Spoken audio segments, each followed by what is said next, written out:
Good evening, welcome to Bharat today's report. నేను సాయి. పోతుగడ్డలో పోరు, పార్టీల ప్రచార హోరు, సైకిల్ జోరు, ఫ్యాన్ స్పీడు 2019 ఎన్నికలకు నంద్యాల నాంది కాబోతోందా? ఎవరిది ధర్మయుద్ధం, ఏ పార్టీది విజయ తీరం? ఓటరు నాడి పసిగట్టేదెవరు, గెలుపును ఒడిసి పట్టేదెవరు? నంద్యాల నీదా నాదా? ఇదే ఇవాల్టి భారత్ టుడేస్ రిపోర్ట్.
ఆంధ్రప్రదేశ్లో అధికార విపక్షాలకు కీలకంగా మారిన నంద్యాల ఉప ఎన్నిక ప్రచారం జోరుగా సాగుతోంది. చంద్రబాబు, జగన్ ఇద్దరు దీన్ని వ్యక్తిగత ప్రతిష్టగా తీసుకున్నారు. అయితే నంద్యాలలో బలాబలాలేంటి, ఎవరి అంచనాలు ఎలా ఉన్నాయి, ఏ పార్టీ ముందుంది, ఎవరికి ఎంత మద్దతుంది? వచ్చే 2019 ఎన్నికలకు ముందు జరుగుతున్న ఈ ఎన్నికలు నిజంగా రెఫరెండం లాంటివేనా? హోరాహోరీ పోరులో గెలిచేదెవరు? ఓ స్పెషల్ స్టోరీ ఇప్పుడు చూద్దాం.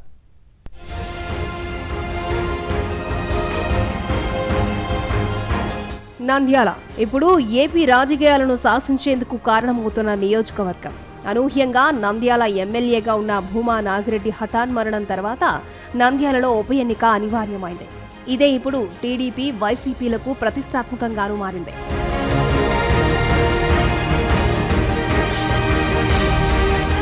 మూడేళ్ల ప్రభుత్వ పాలనకు రెఫరెండంలా ఏపీ సర్కార్ నంద్యాల ఉప ఎన్నికను భావిస్తోంది. పైగా వైసీపీ ఏకగ్రీవానికి అడ్డంగా తల ఊపడంతో ఈ ఎన్నికలో గెలిచి తమ సత్తా ఏంటో జగన్ శిబిరానికి చూపాలని ఉవ్విళ్లూరుతోంది టీడీపీ. అందుకే అధికార పార్టీలో చాలా మంది మంత్రులు, కీలక నేతలు నంద్యాలలోనే మకాం వేశారు.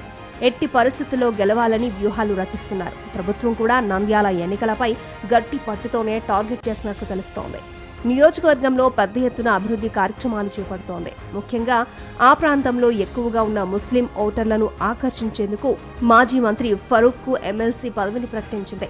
బలిజలకు కమ్యూనిటీ హాలు నిర్మించనున్నట్లు వెల్లడించింది. ఇక పలు ఇతర పథకాలతో నంద్యాలను తీర్చిదిద్దుతామని కోరిన హామీలన్నీ ఇచ్చేసింది.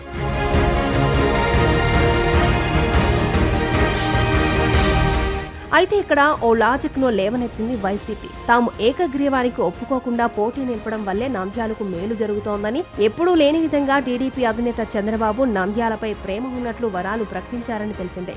వైసీపీ అభ్యర్థిని గెలిపిస్తే నంద్యాలను మోడల్ నియోజకవర్గంగా తీర్చిదిద్దుతామని వైసీపీ అధినేత జగన్ బహిరంగ సభలో హామీ ఇచ్చారు.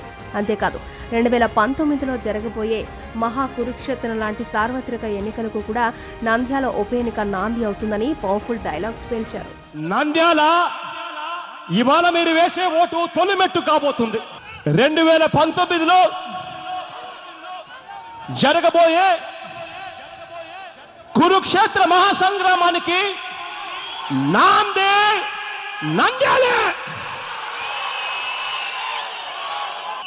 నంద్యాలను మోడల్ టౌన్ గా చేస్తాను అని చెప్పి మీ అందరికీ కూడా మాటిస్తా ఉన్నా. సీమ ముఖద్వారమైన కర్నూలు జిల్లాలో నంద్యాల నియోజకవర్గానికి దేశ రాజకీయ చిత్రపటంలో ప్రత్యేక స్థానం ఉంది.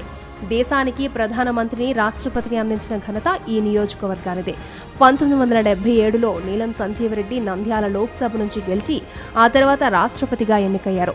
అలాగే పివి నరసింహారావు కూడా ప్రధాని అయిన తర్వాత నంద్యాల నుంచి పోటీ చేశారు. తెలుగువారు కావడంతో ప్రజలు భారీ మెజారిటీతో గెలిపించి ఢిల్లీకి పంపారు. అంతేకాక కేంద్ర రాష్ట్ర మంత్రులు కూడా ఈ నియోజకవర్గం ఎంతో మందిని అందించింది.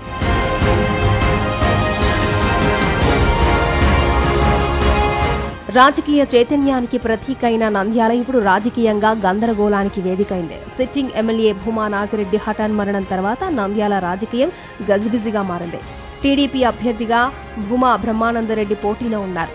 జిల్లా ఇన్ఛార్జిగా ఉన్న మాజీ మంత్రి శిల్పా మోహన్ రెడ్డి టీడీపీకి రాజీనామా చేసి వైసీపీలోకి చేరారు. ఆయన సోదరుడు ఎమ్మెల్సీ పదవికి రాజీనామా చేసి మరీ ప్రతిపక్ష వైసీపీలోకి రావడం అందరినీ ఆశ్చర్యంలో ముంచెత్తింది. జగన్ కూడా దీన్ని సవాల్గా తీసుకుని 10 రోజుల పాటు నంద్యాలలో మకాం వేసి గెలుపును ఖరారు చేసుకోవాలి అనుకుంటున్నారు. అయితే ఇదేమంత సులభమా? నంద్యాలలో గెలుపోటముల్ని ప్రభావితం చేసేవి ఏవి అనే దానిపైనే వైసీపీ దృష్టి పెట్టింది. టీడీపీ కూడా అందుకు అనుగుణమైన వ్యూహాలను రచిస్తోంది.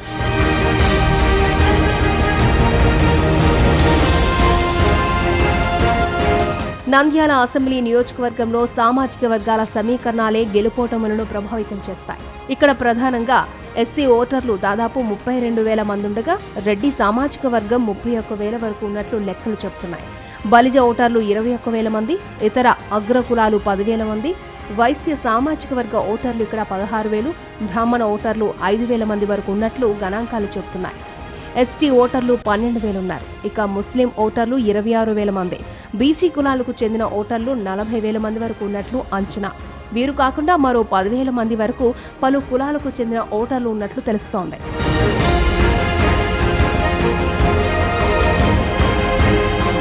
నంద్యాల ఉప ఎన్నికలో సామాజిక వర్గాలతో పాటు పార్టీల ప్రభావం కూడా బలంగా ఉండబోతోంది.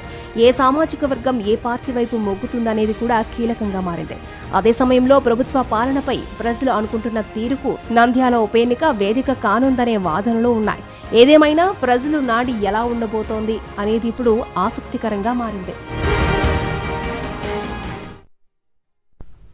ఆంధ్రప్రదేశ్ వ్యాప్తంగా రాజకీయాలకు సంబంధించి నిశితంగా పరిశీలించే పండితుల దగ్గర నుంచి సామాన్య ప్రజల వరకు ఎక్కువగా చర్చనీయాంశమవుతున్నది నంద్యాల ఉప ఎన్నిక గురించే. 2014 ఎన్నికల్లో విజయం సాధించిన భూమా నాగిరెడ్డి హఠాన్ మరణం తర్వాత ఈ ఉప ఎన్నిక అనివార్యమైన పరిస్థితుల్లో ఈ ఉప ఎన్నికకు ఇప్పుడు దీన్ని రెండు పార్టీలు, ముఖ్యంగా ప్రధానమైన అధికార పార్టీ అటు ప్రతిపక్ష పార్టీ రెండు కూడా ప్రతిష్టాత్మకమైన ఎన్నికగా దీన్ని తీసుకుంటూ ఉన్నాయి. 3 ఏళ్ల ప్రభుత్వ పాలనకు రెఫరెండం అని అధికార పార్టీ నాయకులు చెప్తూ ఉంటే 2019 మహా కురుక్షేత్ర సంగ్రామానికి ఇది ఒక రెఫరెండంగా భావించాల్సి ఉంటుంది, సెమీఫైనల్గా భావించాల్సి ఉంటుందని వైసీపీ అధినేత జగన్ చెప్తూ ఉన్నారు. ఈ నేపథ్యంలో ఈ ఉప ఎన్నికకు సంబంధించి బలాబలాలు, ఆ విశ్లేషణలు, విమర్శలు, ప్రతి విమర్శలు ఇవి జోరుగా సాగుతున్న తరుణంలో నంద్యాల ఉప ఎన్నికకి సంబంధించి ఈరోజు మనం భారత్ టుడేస్ రిపోర్ట్ ద్వారా అనేక విషయాల్ని మీ ముందుంచే ప్రయత్నం చేశాం. ప్రస్తుతం ఆయా అధికార విపక్ష పార్టీలు అదేవిధంగా విశ్లేషకుల అభిప్రాయాలతో ఒక సమగ్రమైన చర్చను కూడా మీ ముందుకు తీసుకురాబోతున్నాం. ప్రస్తుతం మనతో ఉన్నారు ప్రముఖ రాజకీయ విశ్లేషకులు బైర దిలీప్ గారు, అదేవిధంగా తెలుగుదేశం పార్టీ సీనియర్ నాయకులు వేల్పూరి శ్రీనివాస్ గారు and YSR Congress party senior నాయకులు నారాయణమూర్తి గారు. నమస్కారం మూర్తి గారు అండ్ శ్రీనివాస్ గారు, దిలీప్ గారు, చర్చకు స్వాగతం. ఫస్ట్ దిలీప్ గారు, నంద్యాల ఉప ఎన్నిక ఇది నీలం సంజీవరెడ్డి, పివి నరసింహారావు గారిని జాతీయ స్థాయిలో ఒక ఎలివేట్ చేయడానికి ఉపయోగపడ్డ ఒక నంద్యాల అనే ఒక కాన్స్టిట్యుయెన్సీ ఇప్పుడు అధికార విపక్షాల మధ్య ఒక తీవ్రమైన కురుక్షేత్ర సంగ్రామం అని డైరెక్ట్గా వైసీపీ అధినేత ప్రకటించేంత వరకు వెళ్ళింది. ఇది సెమీఫైనలా లేకపోతే 3 ఏళ్ల పాలనకు రెఫరెండమా ఏంటి? ఇప్పుడున్న పరిస్థితుల్లో మీ అంచనా ఏంటి, మీ విశ్లేషణ ఏంటి? నంద్యాల ఉప ఎన్నిక తీవ్రమైన ఉత్కంఠ లేపుతుంది. 2019 ఎన్నికలకి ఆంధ్రప్రదేశ్ రాజకీయాలు నంద్యాల ఉప ఎన్నికతోనే సిద్ధం అవుతున్నట్టు రాజకీయ పార్టీలు కనబడుతుంది. అయితే నంద్యాల ఉప ఎన్నికలకు ఒక ప్రత్యేకత సంతరించుకుంది. ప్రత్యేకంగా ఒక పర్స్పెక్టివ్లో ఏంటంటే ఈ 21 మంది ఎమ్మెల్యేలు, వైఎస్ఆర్సీపీ ఎమ్మెల్యేలు పార్టీ మారడం తెలుగుదేశంలోకి. అయితే ఆ మారిన సందర్భంలో వాళ్ళు వైఎస్ఆర్ తిరిగి రాజీనామా చేసి పోటీ చేయకుండా వాళ్ళు అలాగే ఉండడం. అదే సమయంలో భూమా నాగిరెడ్డి గారు వైఎస్ఆర్సీపీ సభ్యుడిగానే మరణించడం. అసెంబ్లీలోనేమో వైఎస్ఆర్సీపీ సంతాప తీర్మానం సమయంలో జగన్ గారు లేకుండా ఉండటం, ఏకగ్రీవ తీర్మానానికి తనని బాగా ఒత్తిడికి చేస్తారనే ఉద్దేశంతో కావచ్చు, ఏదైనా కావచ్చు, లేకపోవటం, చంద్రబాబు నాయుడు గారు ఏకగ్రీవ తీర్మానానికి పిలిపివ్వడం, పిలిపించిన సందర్భంలో ఆయన వైఎస్ఆర్సీపీ సభ్యుడు కదా అని వీళ్ళు వాదన తెరలేపటం, ఈ కాంటెక్స్ట్లో అఖిలప్రియ మంత్రిగా రావడం, మరి 21 మంది పార్టీ మారిన వాళ్ళని రాజీనామా చేయించి గెలిపించుకోండి అని జగన్ గారు వీళ్ళ వైఎస్ఆర్సీపీ సవాల్ ఇవ్వడం, వాళ్ళని రాజీనామా చేయకుండా ఇక్కడ ఉప ఎన్నిక అనుకోకుండా మరణంతో రావడం, అది కీలకమైంది. ఆ కీలకమైంది 2019 దగ్గరికి కూడా వచ్చేస్తుంది కాబట్టి ఇప్పుడు అఖిలప్రియ గారేమో నా మంత్రి పదవికి కూడా రాజీనామా చేస్తానని అంటాం. మరి తెలుగుదేశం నాయకుడు శిల్పామోహన్ రెడ్డి గారు, ఆయన కూడా పెద్ద నాయకుడు, ఆర్థికంగా బలమైన నాయకుడు, ఆయన చివరి నిమిషంలో పార్టీ మారి వైఎస్ఆర్సీపీకి వచ్చి అక్కడ అభ్యర్థి అవ్వటం.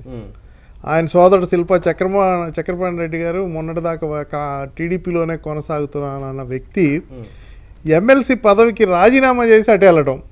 చూసారా, మేము రాజీనామా చేసి వచ్చాము, పార్టీ మారితే మీరు అది చేయలేకపోయారు అనేది ఒక మెసేజ్ అంతర్లీనంగా.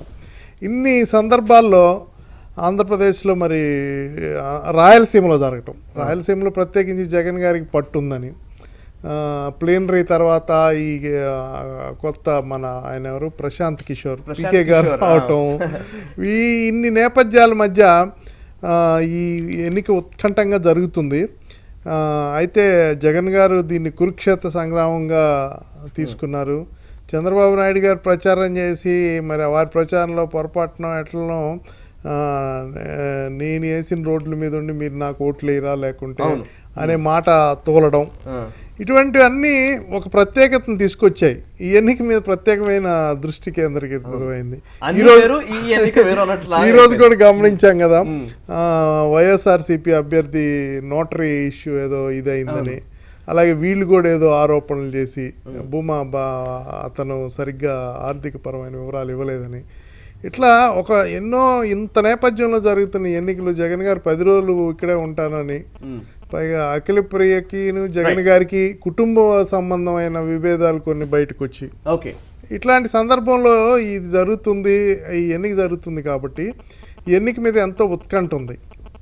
అనేక విశేషణాలు ఉన్నాయి. ముఖ్యంగా చెప్పాలంటే నేపథ్యం కూడా చాలా చాలా విపరీతమైన పరిస్థితుల్లో కనబడుతున్నాయి. విచిత్రంగా కూడా ఉంది. 2014లో పోటీ చేసిన టీడీపీ, వైసీపీ నుంచి పోటీ చేసిన వాళ్ళు టీడీపీలో ఉన్నారు, టీడీపీ నుంచి పోటీ చేసిన వాళ్ళు ఇప్పుడు వైసీపీ నుంచి ఉన్నారు.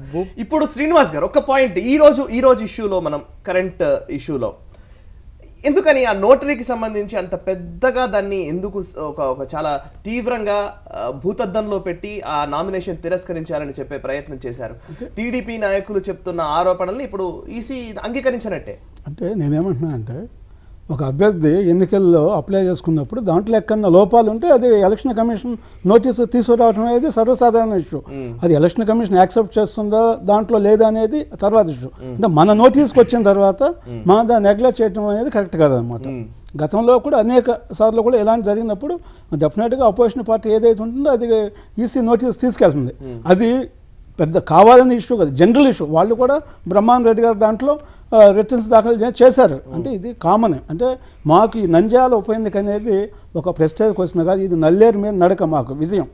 ఎందుకంటున్నా అంటే జగన్మోహన్ రెడ్డి గారు ఆయన నాయకుడు ఎలక్షన్ ఫేస్ చేయడం చాలా కష్టంగా ఉంది, ఈసారి గెలుస్తామో లేదో అన్న ఒక అపనమ్మకంతోనే ఇలా దొడ్డిదారిన ఇటువంటి ఈసీకి కంప్లైంట్ చేయడం ఇలాంటి చేస్తున్నారన్నది వైసీపీ ఆరోపణ. ఇప్పుడు అతనికి టర్మ్ కంప్లీట్ అయిపోయింది, నామినీ అనే దాని మీద చేశారు.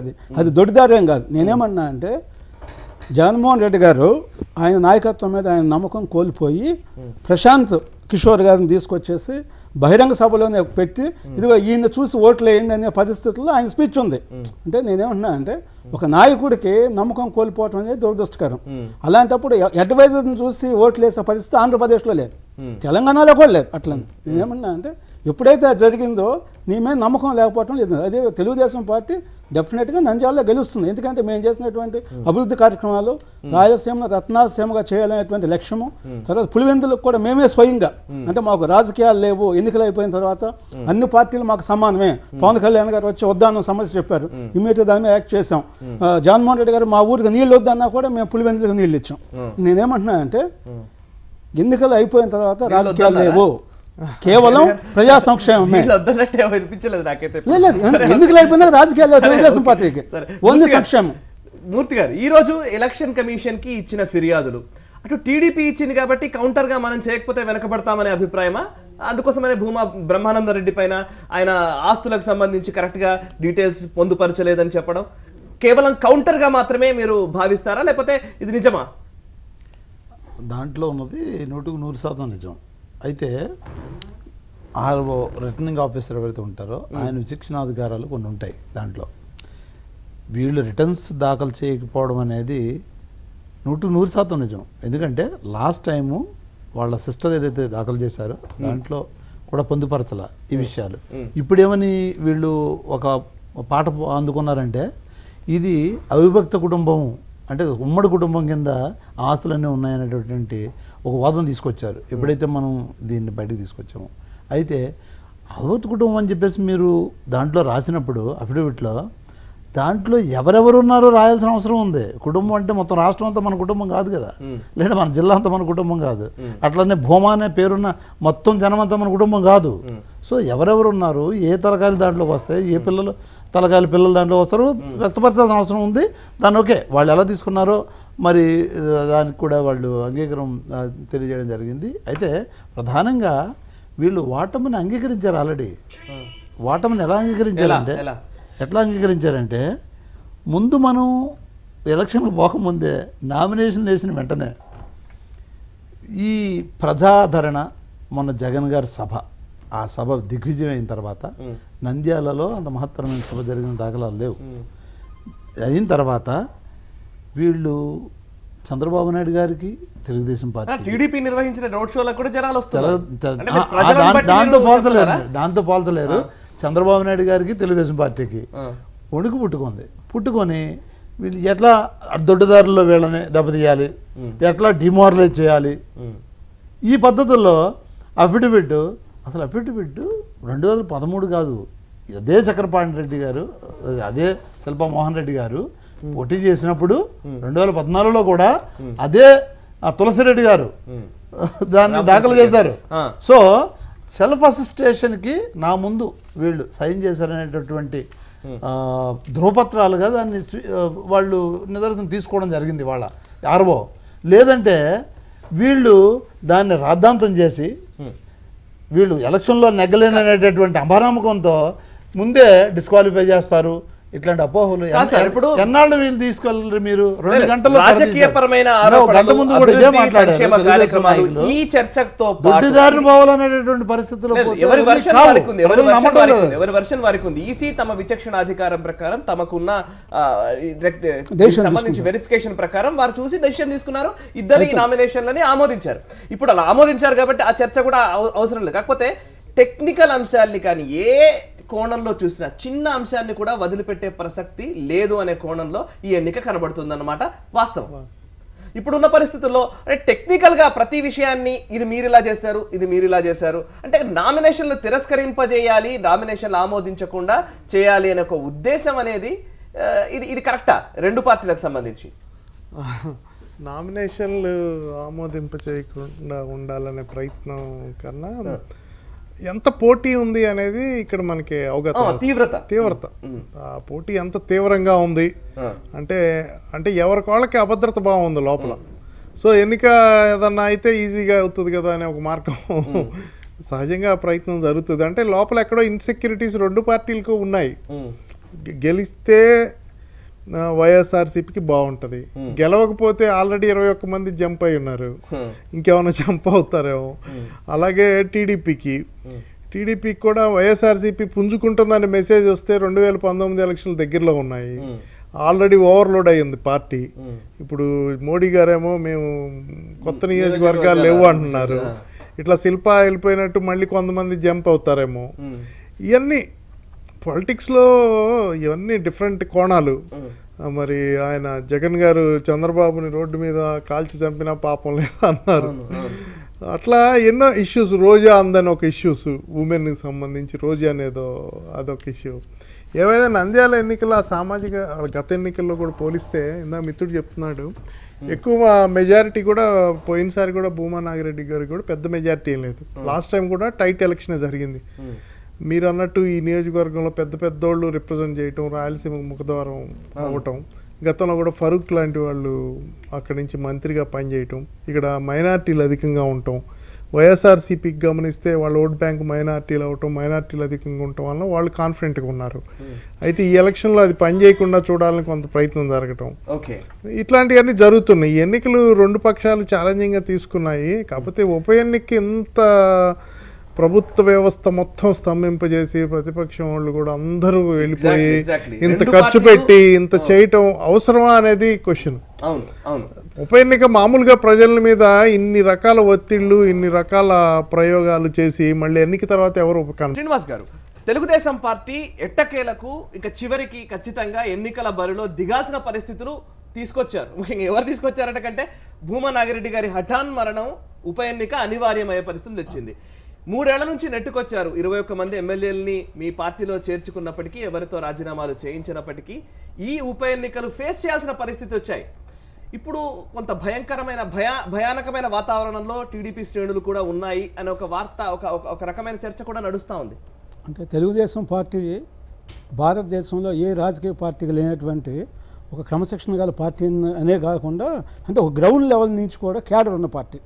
వాళ్ళ 70 lakhs క్యాడర్ ఉన్న పార్టీ ఏదంటే భారతదేశంలో ఏ రాజకీయ పార్టీ, అంటే ప్రాంతీయ పార్టీల్లో దేనికి కూడా లేని పరిస్థితి అన్నమాట.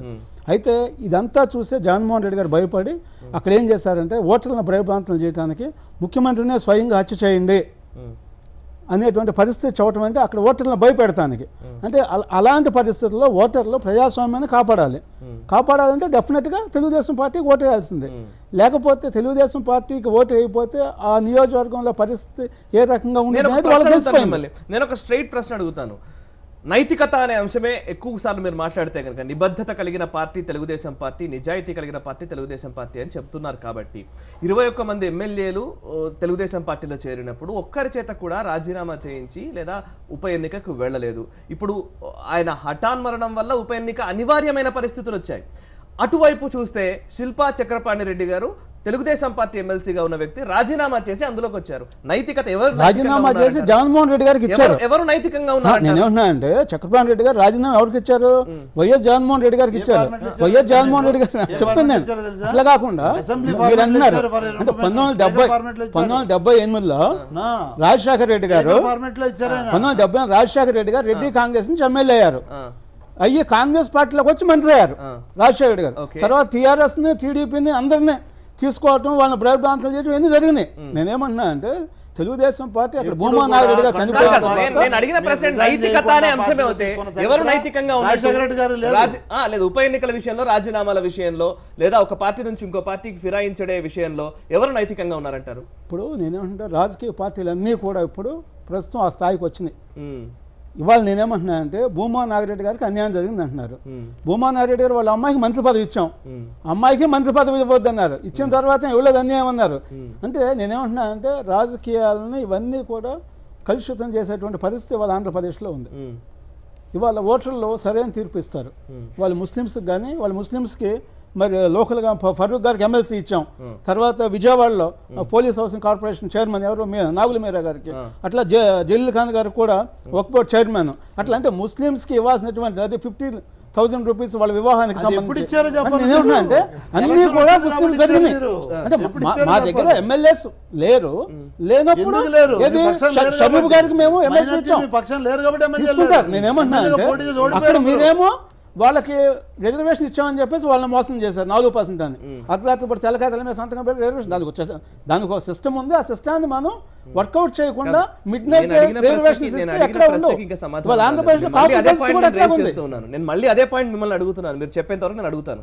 నేను అడిగేది ఏంటంటే తెలుగుదేశం పార్టీలోకి 21 మంది ఎమ్మెల్యేలు వైసీపీ నుంచి వచ్చారు. వైసీపీ నుంచి తెలుగుదేశం పార్టీలో కొనసాగుతున్నారు. భూమా నాగిరెడ్డి గారు చనిపోయారు కాబట్టి ఉప ఎన్నిక వచ్చింది. చనిపోకపోయి ఉంటే ఖచ్చితంగా అది అలాగే కొనసాగేవారు. నిజంగా అన్ఫార్చునేట్లీ ఆయన చనిపోవడం అనేది నిజంగా చాలా బాధాకరమైన విషయం. ఆయన విషయంలో కానీ ఆయన కుటుంబానికి కానీ ప్రగాఢమైన సానుభూతి తెలియజేస్తాం. ఇది కాదు సమస్య. 2014 ఎన్నికల్లో వైసీపీ తరపు నుంచి పోటీ చేసిన అభ్యర్థి, ఇది వైసీపీకి సంబంధించిన సీటుగానే కొనసాగుతున్న సమయంలో ఆయన చనిపోయారు. నిజంగా చెప్పాలంటే అలాగే ఉంది కూడా. వైసీపీ సభ్యుడిగానే మరణించారు, టీడీపీ సభ్యుడిగా మరణించలేదు. నేను అదే పాయింట్కి వస్తున్నాను. ఎవరో ఒక ఎమ్మెల్యేనో ఎమ్మెల్సీ వచ్చిన పరిస్థితి కాదు.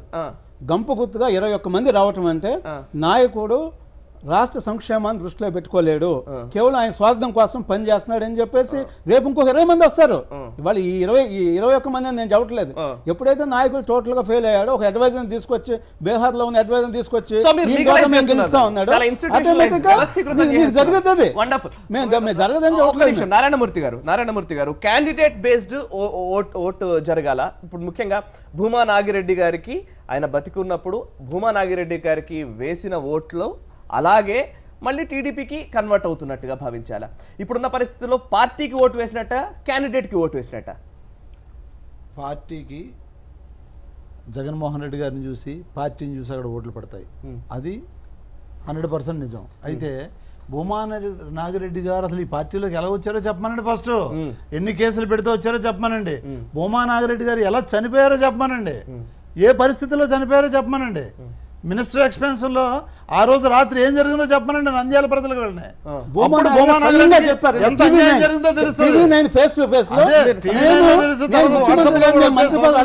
సోషల్ మీడియాలో కూడా వచ్చింది. రాత్రి ఏ పరిస్థితుల్లో మీ దగ్గరికి సీఎం గారి దగ్గరికి వెళ్ళి వచ్చిన తర్వాత ఏం జరిగిందో, ఎన్ని గంటల వరకు ఆయన తెలియజేస్తున్నాడో, ఎంతవరకు ఆయన స్ట్రెస్ తీసుకున్నాడో, రాకముందు నమ్మక ద్రోహి అన్న నాయకులు మీరు వైసీపీ నుంచి చాలా మంది నమ్మక ద్రోహి అని చెప్పిన వాళ్ళు ఇప్పుడు ఎన్నికొచ్చింది కాబట్టి మళ్ళీ ఆయన ఓన్ చేసుకోవాలనుకుంటున్నారా? భూమా నాగిరెడ్డి గారిని? భూమా నాగిరెడ్డి గారు మా జెండా మీద నెగ్గాడండి. నెగ్గిన తర్వాత మీకు అసమర్థులు కాబట్టి ఆ జిల్లాలో, మీకు ఉనికి లేదు కాబట్టి కర్నూలు జిల్లాలో అనేక కేసులు భూమా నాగిరెడ్డి గారి మీద పెట్టి మీరు తీసుకున్న మాట నిజమా కాదో చెప్పండి. తీసుకున్న తర్వాత ఆయన్ని మళ్ళీ మీరు రిజెక్ట్ చేసి అభాస్పాలు చేసి ఆయన నమ్మక వంచన చేసి ఆయనకి అన్యాయం చేసిన తర్వాత తీసుకొని పరిస్థితులు చనిపోయారో చెప్పనండి. వీళ్ళని ఏ విధంగా మోసం చేస్తున్నారో చెప్పనండి. వరకు లేని న్యాయం జరిగినట్ట. అసలు నంద్యాల భూమా వారి వాళ్ళ గడ్డ ఆళ్ళగడ్డ, నంద్యాల కాదు. అదొకటి గమనించాలి ఫస్ట్. ఈ ఎన్నికలన్నీ నేను ఇందాక అన్నట్టు చాలా విచిత్రం. భూమా గారి ఆత్మ, మన రాజశేఖర రెడ్డి గారికి ఏవీపీ ఎట్లానో భూమా గారికి ఏవి సుబ్బారెడ్డి గారు, వారు ఎక్కడ పెద్దగా యాక్టివ్గా కనబడటం లేదు ఇప్పుడు. అయితే ఇప్పుడు తెలుగుదేశం ఏమో భూమా నాగిరెడ్డి గారి మరణం సింపతి, లేకపోతే సంక్షేమం, అభివృద్ధి, చంద్రబాబు నాయుడు గారు అనే అంశాలను తీసుకుంది. వీళ్ళు మన వైఎస్ఆర్సీపీ పార్టీ రాజీనామాలు, పార్టీ ఫిరాయింపులు, ఈ అవినీతి, ఇటువంటి అంశాలు తీసుకుంది. అయితే యాక్చువల్గా ఇది వైఎస్ఆర్సీపీ సీటు, నిలబెట్టుకోవాల్సిన బాధ్యత వైఎస్ఆర్సీపీది. వైఎస్ఆర్సీపీ నుంచి పార్టీ మారి మా పార్టీలోకి వచ్చారు కనుక అఖిలప్రియ గారు ఛాలెంజ్ చేశారు. అదే అఖిలప్రియ గారు ఛాలెంజ్ చేయటం, నా మంత్రి పదవి కూడా వదులుకుంటానని వాళ్ళ కుటుంబం నుంచి తీసుకొచ్చి నంద్యాల తీసుకురావటం, ఇవన్నీ వీటి వల్ల ఏమవుతుందంటే ఈ పోటీలో ఇవన్నీ భూమా గారు మరణం వేదంతో మరణించారని, ఇవన్నీ ఎవరి ఇంటర్ప్రిటేషన్స్ వాళ్ళవి. ఆయన అవమానం జరిగిందని, లేకపోతే ఆయన ఆల్రెడీ పార్టీ మారిపోయాడు. ఆయన ఇక్కడికి వచ్చినాక ఏం జరిగిందనే దాని మీద ఇవన్నీ ఊహాగానాలే కానీ అవి అంతవరకు నిజం అనేది.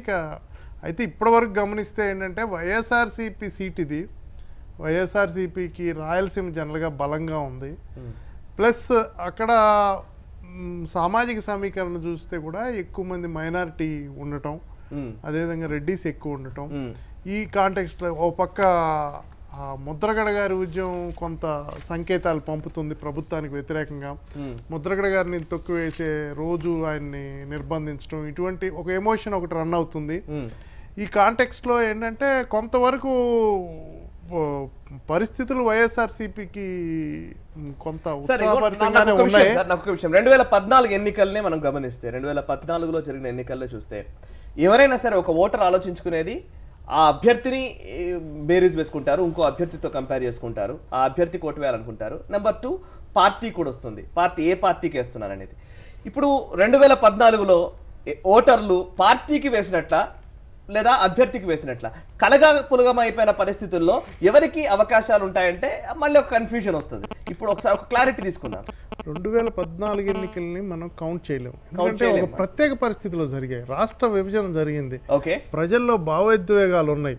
ఈ రాష్ట్రం అనాథ అయిపోయింది, ఈ రాష్ట్రానికి ఒక బలమైన అనుభవజ్ఞుడైన నాయకుడు, ఎటువంటి ఆరోపణలు లేని వాళ్ళు ఉండాలి అనే కాంటెక్స్ట్లో ఎన్నికలు జరిగింది. అనే కాంటెక్స్ట్ ఆ ప్రజల్లో ఆ భావన వెళ్ళింది. అదే టైంలో మోడీ గారు తెలుగుదేశంతో మోడీ వేవ్ ఉండటం, పవన్ కళ్యాణ్ బయటకు వచ్చి పవన్ కళ్యాణ్ ప్రత్యేకంగా ప్రచారం చేసి ఈ రాష్ట్రానికి బలమైన అనుభవజ్ఞులైన నాయకత్వం కావాలి అని ఆయన చెప్పడం, అట్లాంటప్పుడు కొంత ఓటర్స్ డ్రివెన్ అయ్యి కొంత ఎందుకంటే 2014 ముందు ఒక సంవత్సరం క్రితం జరిగిన ఎన్నికల్లో 15 స్థానాల్లో తెలుగుదేశం డిపాజిట్లు కోల్పోయింది. ఓకే, మరి అక్కడి నుంచి తెలుగుదేశం అధికారంలోకి వచ్చిన పరిస్థితి అంటే ప్రజల్లో భావోద్వేగాలు, ప్రజల్లో ఆలోచన ధోరణి, ఆ రోజు ఉన్న పరిస్థితులు వేరు, ఈ రోజు ఉన్న పరిస్థితులు వేరు. ఈరోజు నంద్యాల ఎన్నికలో ఒక ప్రత్యేకమైన సందర్భంలో ఎన్ని కారణాల్లో ఉన్నాయి. ప్రజలు ఎలా ఓటేస్తారనేది కొద్దిగా ఆసక్తికరంగానే ఉంది, వేచి చూడాలి. పోటీ తీవ్రంగా ఉంది, ఎవరు డిపాజిట్లు కోల్పోయేంత ఇదిగా ఏం లేదు. వీళ్ళు అధికారంలో ఉంటాం, మామూలుగా అయితే వైఎస్ఆర్సీపీకి సులువుగా ఉండాలి ఎన్నిక, వాళ్ళ సీటు కనుక అక్కడ ఉన్న చాలా టఫ్ గా కూడా ఉంది. ఇప్పుడు టఫ్ గా మారింది. నారాయణమూర్తి గారు, సులువుగా వైసీపీ నిజంగా పార్టీకే జగన్మోహన్ రెడ్డిని చూసే ఓట్లు వేశారు ఆ 2014లో అనుకుంటే కనుక, అదే విషయం చెప్తున్నారు కాబట్టి మీరు అనేక సందర్భాల్లో 2017కి వచ్చేసరికి వైఎస్ జగన్మోహన్ రెడ్డి ఎందుకని అన్ని రోజులు 10 రోజులు దాదాపుగా 12-13 రోజులు నంద్యాలలోనే తిష్ట వేసి అక్కడే ఉండి అక్కడే ప్రచారం చేసి అక్కడే నేను ఈ ఎన్నికను గెలిపించాల్సిందే అన్న సంకల్పం తీసుకున్నారు? అంత సింపుల్ గా లేదు కదా. ఇవాళ అధికారంలో తెలుగుదేశం పార్టీ ఉన్నప్పుడు అధికారంలో ఉన్న తెలుగుదేశం పార్టీ మొత్తం యంత్రాంగాన్ని మంత్రాంగాన్ని నంద్యాలలో మూకుమ్మడిగా అందరు మినిస్టర్లు, అందరు ఎమ్మెల్యేలు అందరినీ పెట్టి అనేక రకాల ప్రలోభాలకు గురి చేసి అనేక రకాలుగా వాగ్దానాలు చేసి, ఇప్పుడు ఎలక్షన్లో జరిగిన వాగ్దానాలకి దిక్కు దిగాణం లేదు. ఇవాళ మళ్ళీ కొత్త వాగ్దానాలు, ఇవాళ నంద్యాల కొత్త వాగ్దానాలు అని చెప్పేసి కొన్ని పెట్టారు. ఇళ్ళు కట్టిస్తాం, రోడ్ల మీద నడుస్తారా మీరు, మేము వేసిన రోడ్ల మీద నడవాలంటే మాకు ఓటేయాలి, లేదంటే ఈ రోడ్లు కాదు పాకిస్తాన్ వెళ్ళి ఆ రోడ్ల మీద నడవండి అనే పద్ధతిలో పోతూ ఉన్నారు. అంటే నియంతృత్వ ధోరణితో ప్రజలను మభ్యపెడుతూ లేదంటే భయపెడుతూ 2 విధాలుగా బెదిరిస్తూ వాళ్ళని ఆకర్షించాలి, లేదంటే వాళ్ళని భయపెట్టాలి. రెండే ఈ పద్ధతిలో పోతున్నారు. ప్రజాస్వామ్యంలో అది చెల్లదు.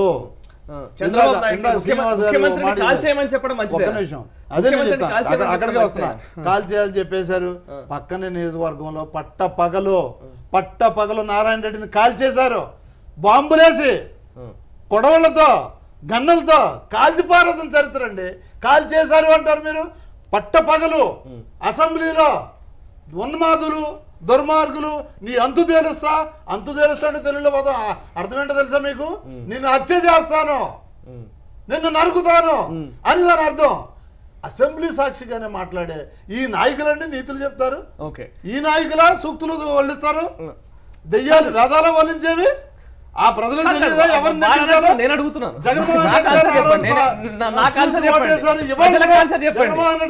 ఓటేస్తారు, మళ్ళీ మేమే టీడీపీ నాయకులు అటువంటి భాష ప్రయోగించినప్పుడు వారిని అదే ప్రశ్న అడుగుతాను. మీరు ఆ భాష ప్రయోగించిన తెలుగుదేశం పార్టీ సంస్కృతి కాదు అది. హత్యలకి, అరాచకాలకి, కిడ్నాప్లకి, వీటన్నిటికీ కూడా care of address YSR party.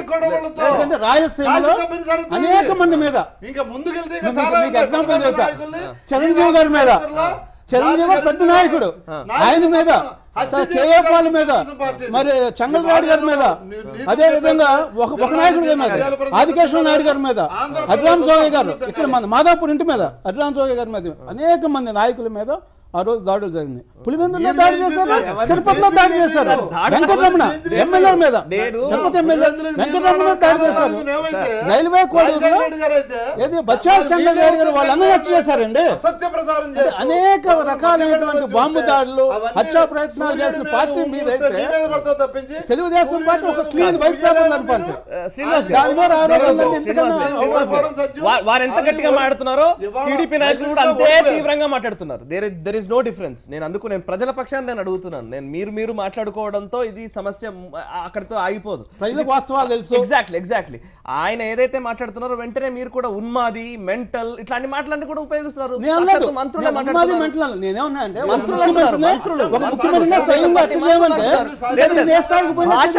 ఇప్పుడు ఇంకో పాయింట్ ఇప్పుడున్న పరిస్థితుల్లో ఈ ఎన్నికను ప్రతిష్టాత్మకంగా తీసుకోకపోయినట్లయితే ఎందుకని అధికార యంత్రాంగాన్ని లేదా మంత్రుల్ని ఇదొక ప్రతిష్టాత్మకమైన వ్యవహారంగా 3 ఏళ్ల పాలనకు రెఫరెండంగా భావిస్తూనే ఈ ఎన్నికను అంత సీరియస్ గా దృష్టి పెట్టారా లేదా? మీరు నల్లేర మీద నడక అన్న మాటతో పాటే ఇంత కక్ష ఇంతగా ఎందుకు జరుగుతుంది? అంటే ఏమైందంటే ఆంధ్రప్రదేశ్లో ఒక ప్రత్యేకమైన పరిస్థితులు ఉన్నాయి. ప్రతిపక్ష నాయకుడు కులాలను రెచ్చగొడతాం ప్రధానంగా. అది దానివల్ల ఏమవుతుందంటే అభివృద్ధికి విఘాతం కలుగుతుంది. మొదటి నుంచి వాళ్ళకి ఏముందంటే ఒక స్టైల్ ఆఫ్ ఫంక్షనింగ్గా వస్తుంది అన్నమాట. కులాలను రెచ్చగొడితే అక్కడ విధ్వంసం జరుగుతుంది. దాన్ని ఆటోమేటిక్గా ఒక పర్టికులర్ వర్గాన్ని ఒక రాజకీయ పార్టీకి దూరం చేయొచ్చు. చేస్తే ఆటోమేటిక్గా మనకి ఆ 20% 30% ఓటింగ్ మనకు వస్తుంది అనేటువంటి ఒక కుట్ర తప్పితే వాస్తవంగా నంద్యాలలో ఏంటండి వాళ్ళ కర్నూలు జిల్లాలో బ్రహ్మాండమైన అభివృద్ధి జరుగుతుంది. అక్కడ చాలా ఇండస్ట్రీస్ పెడుతున్నాము. వాళ్ళు మరి బీసీ సామాజిక వర్గానికి చెందిన కేఈ కృష్ణమూర్తి గారు ఉప ముఖ్యమంత్రిగా ఉన్నారు.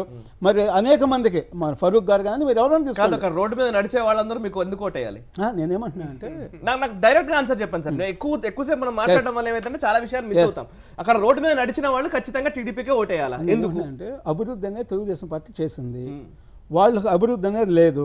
అభివృద్ధి లేకపోక కేవలం ఒక ముఖ్యమంత్రిని హత్య చేయండి అనే పరిస్థితులకి వాళ్ళకి ఓటు ఎవరు వేస్తారనేది మీరు ఒక్కసారి ఆలోచించండి. ఒకే ఒక్క విషయం, ఒక నాయకుడిగా మాట్లాడాల్సిన భాష ఇదే. ఆ నాయకుడిని ఎవరైనా ప్రజలు నమ్ముతారా? ప్రజాస్వామ్యంలో నాయకుడిని నమ్మే భాష అదే. ఎక్కడైనా మీరు చూడండి. మీరు లేదు ప్రజలకు మీరు చెప్పిన మాట ఏంటంటే ఇక్కడ రోడ్లు వేయించాము, ఈ రోడ్ల మీద నడుస్తున్నారు కాబట్టి మీరు ఓటేయండి. రోడ్ల మీద నడుస్తున్నాం కాబట్టి మీరు ఓటేయాలంటే ప్రతి ఎలక్షన్ ముఖ్యమంత్రి గారు ఏమన్నారంటే అభివృద్ధి రాష్ట్రంలో తెలుగుదేశం పార్టీ చేసింది. గతంలో ఎప్పుడు రోడ్లు కానీ ఏమి లేవు. తెలుగుదేశం గత ప్రభుత్వంలో కూడా తెలుగుదేశం ప్రభుత్వం వచ్చినా రోడ్లు వేశారు. అంతకుముందు వాళ్ళు ఉన్న రోడ్లను కూడా కట్ చేసుకుంటే ఎన్ని రోజులు ఉంటుంది అన్ని రోజులు టీడీపీ కోటేస్తుండాలి. నేనేమన్నా అభివృద్ధి జరగాలంటే తెలుగుదేశం ఏ మెసేజ్ ఇస్తాయి? ఒక విశ్లేషకులుగా మీరు చెప్పండి. న్యూట్రల్ గా మనం మాట్లాడుకుందాం కొన్ని విషయాలు. చంద్రబాబు గారు లాంటి ఒక సీనియర్ పొలిటీషియన్, ఒక రాష్ట్ర అంటే 12-13 ఏళ్ళు ముఖ్యమంత్రిగా రాజకీయ అనుభవం ఉండి ఎంతో పరిణితి చెందిన ఆయన ఆ రోజు ఆ స్టేట్మెంట్ చూసి నాకు కొంత ఆశ్చర్యం కలిగింది. నేను ఇచ్చే రోడ్లపైన నడుస్తున్నారు, లేకపోతే నేను ఇచ్చే పెన్షన్ తీసుకుని. అది ప్రజాస్వామ్య వ్యవస్థలో మన వ్యవస్థ దాన్ని అంగీకరించదు. ప్రభుత్వం ముఖ్యమంత్రి వేరు, పార్టీ వేరు. ఆయన ఇస్తుంది ప్రజల డబ్బు, అవి ట్యాక్స్ మనీ. దాన్ని నిర్వహించడానికి కార్యనిర్వాహక వర్గం వాళ్ళు, ఎగ్జిక్యూటివ్ బాడీ పొలిటికల్గా ఒక 5 ఏళ్ల కాలం వాళ్ళు ప్రభుత్వాన్ని నిర్వహించి నడుపుతారు. అంతేగాని అది నాది అనే ధోరణిలో వారు మాట్లాడటం ఖండించదగ్గ విషయం. అసలు అందులో సందేహమే లేదు. ఆ స్టేట్మెంట్ని ఎవరు విన్నా కూడా మరి చంద్రబాబు నాయుడు గారు ఫ్రస్ట్రేట్ అయి ఉన్నారా, లేకపోతే ఏమన్నా ఎందుకు మాట్లాడారు ఇలా, అంత సీనియర్, అంత చాలా జాగ్రత్తగా మాట్లాడతారు, ఎందుకు స్లిప్ అయ్యారా అనిపించింది నాకైతే. అలానే జగన్ గారు చూస్తే ముఖ్యమంత్రిని కాల్చి చంపాల్సిన అంత తీవ్రమైన స్టేట్మెంట్ల వల్ల అంటే అంత అగ్రెసివ్గా జగన్ గారు ఒక ఎక్కువ భాగము అర్బన్ ఓటర్లకు కొంత ఆయన నాయకత్వం పట్ల కొంత అనుమానాలు, తెలుగుదేశం చేసే విమర్శలకి, అంటే ఒక రౌడీ లేకపోతే ఒక ఆర్థిక ఉన్మాది ఇట్లాంటి విమర్శలకి ఈయన చేసే స్టేట్మెంట్స్ కొన్ని బలాన్ని చేకూరుస్తున్నాయి. యాక్చువల్గా కొంచెం ఇంప్రూవ్ అవుతున్నారు. వైఎస్ఆర్సీపీ ప్లీనరీలో చాలా బాగా మాట్లాడారు. ప్లీనరీ అది పరిణితిగా, ఆ నిర్వహణ కానీ అది బాగా పరిణితిగా మాట్లాడారు. ఒక 9 అంశాలతో ప్రజల ముందుకు వస్తున్నాను అని చెప్పారు. అదంతా బాగా జరిగింది. ఈ అగ్రెసివ్ స్టేట్మెంట్స్ వలన, లేకపోతే పదే నేనే ముఖ్యమంత్రిని, 30 ఏళ్ళు ముఖ్యమంత్రిని, ఇట్లాంటివన్నీ ఎందుకో ప్రజలకి అవి ఆకట్టుకోవట్లేదు అనేది నా వ్యక్తిగతమైన భావన. ఎందుకంటే ఇప్పుడు నేను విన్నా కూడా ఏంటి ఇలా అంటారు అనిపిస్తుంది ఫస్ట్ ఫీలింగ్. అట్లా ఏదైనా ఈ వ్యక్తిగతమైన దీని నుంచి దూరం చేసుకొని రాజకీయ నాయకులు పార్టీలు ప్రజల సమస్యల పట్ల వీళ్ళు ఏం డెవలప్ చేశారు ఏం డెవలప్ చేయలేదు అనే దాని మీద మాట్లాడి ప్రజలను ఆకట్టుకుంటే మంచిది. నేను కూడా అబ్జర్వ్ చేసింది ఇంకో అంశం కూడా ఉంది సార్. కాల్ చేయడం అనే మాటతో పాటు అదే సభలో జగన్మోహన్ రెడ్డి గారు మాట్లాడిన మాట, బంగారం దోచుకెళ్ళిన వాళ్ళని దొంగ అంటారు, ఎమ్మెల్యేలని దోచుకెళ్ళిన వాళ్ళని ఏమంటారు, ముఖ్యమంత్రి అంటారా దొంగ అంటారా? ముఖ్యమంత్రి అనే ఒక పదవికి ఇచ్చే గౌరవం అదా అనిపించింది నాకైతే. చంద్రబాబు నాయుడు గారు కానీ లేకపోతే టీడీపీ అధినేతను కానీ లేదా ఒక ప్రతిపక్షం లేదా మీకు వైరిపక్షం అనుకుంటే కానీ అది వేరే విమర్శ, కానీ ఒక ముఖ్యమంత్రి అనే ఒక మాటకి ఎందుకు ఆ గౌరవం ఇవ్వట్లేదు? అంటే జగన్ గారు ఏమనుకుని ఉంటారంటే ఆ రోజు ఎమ్మెల్యేలందరినీ తీసుకెళ్ళి వైస్రాయ్లో కూర్చోబెట్టి ఆ పార్టీని లాగేసుకున్నాడు. ఎన్టీ రామారావు గారు ఈ చింతలో ఆయన పోయారు పైకి, అంటే పార్టీని లాక్కుని ఆయన పార్టీ పెట్టలేదు కదా, చంద్రబాబు నాయుడు గారు పార్టీ పెట్టలేదు, Telugu Desam party, for our all information. So అదొకటి ఆయన ఆ ఉద్దేశంతో అని ఉంటారు. అదేవిధంగా సొంతంగా 102 మంది ఎమ్మెల్యేలు నెగ్గితే మళ్ళీ పక్కన్న పార్టీలో ఉన్న ఎమ్మెల్యేలని, అంటే మీ మీద అభద్రతా భావంతో, మీ మీద మీకే నమ్మకం లేకుండా, మీ ఎమ్మెల్యేలు పోతారేమో భయంతో పక్క ఎమ్మెల్యేని కొనుక్కోవడమో, లేదంటే వాళ్ళని ప్రలోభ పెట్టడమో, లేదంటే ఈయన భూమానాగరెడ్డి గారి మీద పెట్టినట్టు అట్రాసిటీ కేసు అది ఇది కేసులు పెట్టి భయపెట్టడము, ఇంకో విధంగా ఈ విధంగా ఆ మార్గంలో ఆ ఉద్దేశంతో అన్న పదాలు అవి. సో దాన్ని దొంగ అనాలి. మన ఎమ్మెల్యే కానప్పుడు తీసుకొచ్చి ఇంట్లో పెట్టుకొని తాళాలు వేసుకుంటే దాన్ని ఏమంటారు, మన సొత్తు కానప్పుడు లోపల తీసుకొని పెట్టుకుంటే అని ఉంటారు తప్పించి అది ఇంకొక విధంగా జగన్మోహన్ రెడ్డి గారు ఎప్పుడు కూడా మాట్లాడరు. ఆయన పరిణితి చెందిన నాయకుడు, బ్రహ్మాండంగా ప్రభుత్వం చేపట్టిన సంక్షేమ పథకాలు ప్రజలను విశేషంగా ఆకట్టుకుంటున్నాయన్నారు టీడీపీ ఏపీ అధ్యక్షులు కళా వెంకట్రావు. నంద్యాల ఉప ఎన్నికల్లో టీడీపీ విజయం ఖాయమంటున్న కళా వెంకట్రావుతో మా ప్రతినిధి విజయసారథి ఫేస్ టు ఫేస్ ఇప్పుడు చూద్దాం. ఉప ఎన్నిక ప్రచారం అనేది పీక్ స్థాయికి చేరింది. అటు టీడీపీ ఇటు వైసీపీ కూడా తమ ప్రాణాలు పెట్టి పోరాడుతున్న స్థాయిలో అయితే దీనిపై ప్రచారం చేస్తున్నాయి. మరి దీనిపై అంతిమ రిజల్ట్ ఎలా ఉండబోతుంది, అక్కడ ప్రజల మైండ్ సెట్ ఎలా ఉందని తెలపడానికి ప్రస్తుతం మనతో మంత్రి అలాగే టీడీపీ అధ్యక్షులు కళా వెంకట్రావు ఉన్నారు. ఆయన అడిగి తెలుసుకుందాం. సార్, నంద్యాల ఎన్నిక రిజల్ట్ ఎలా ఉండబోతుంది అనుకుంటున్నారు, అసలు ప్రచారం ఎలా జరుగుతుంది అక్కడ? నంద్యాల ఎన్నిక తెలుగుదేశం పార్టీతో ప్రజలు ఉన్నారండి, ఓటర్స్ అందరూ ఉన్నారు. అభివృద్ధి సంక్షేమం ఈ రెండు కూడా చంద్రబాబు నాయుడు గారు గత 3 ఏళ్ల నుంచి మరి టార్గెట్గా పెట్టుకొని ప్రజలతో మమేకమై చేస్తున్నారు.